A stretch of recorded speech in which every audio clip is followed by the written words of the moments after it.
It's Keith Davidson at Albertson & Davidson, and today I want to talk to you about how you prepare yourself, how you prepare your case for mediation. And what I really want to talk about is just the thought process that you should use in order to approach mediation in the proper way. So if you're going into a mediation, it really is just settlement talks, and you're just going to go back and forth with various offers, and you're going to try to figure out if there's some amount of money or property or whatever it is that will allow you to walk away from the case, allow the other side to walk away from the case, and be done with everything. So there's three things that you need to keep in mind when you're approaching your mediation as you're heading in the door.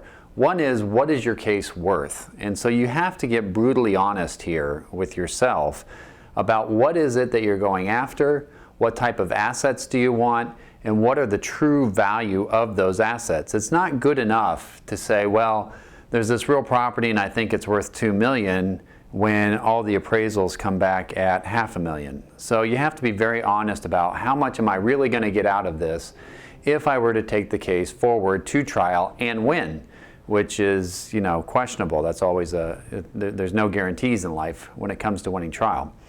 The second question is, what is it really worth? And so, okay, now that you have the list of assets and you know a good solid idea of what they're worth, now you have to discount that value a little bit by the risk that you're taking on going to trial. So there are no guarantees in trial. I've seen very good cases lose at trial. I've seen very bad cases win at trial, and all points in between. And so you have to look at what evidence do I have, what witnesses do I have, and how are the equities stacking up in my favor? Am I telling a compelling story that's going to want to make the judge act? So, for example, if you're in the position where you're challenging a trust or a will, you have the burden of proof in those cases, which means right there you're behind the eight ball because you are the one who has to first climb a mountain with your evidence in order to even prove your case. So that means that you have to discount that value a little bit for settlement purposes if you hope to settle the case, and that's a fair thing to do and a fair thing to think about. And not every case is equal. Obviously, you can't say, well, all cases should be discounted by 10%, 20%, 30%. They're all different, but you do have to get very serious and very honest about what your chances of success are when you're thinking about what a proper settlement number is.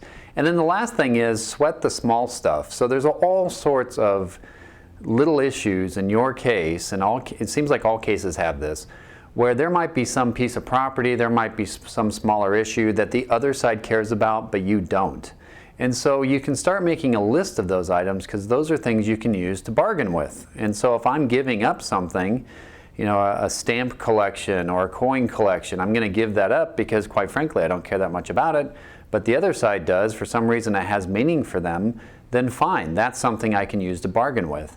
So look at your case and figure out, where's the small stuff? Where's the stuff that the other side cares about and I don't care about as much, or I'm willing to give on, and that then becomes the items that you're going to use to bargain with in order to get what you want out of this case.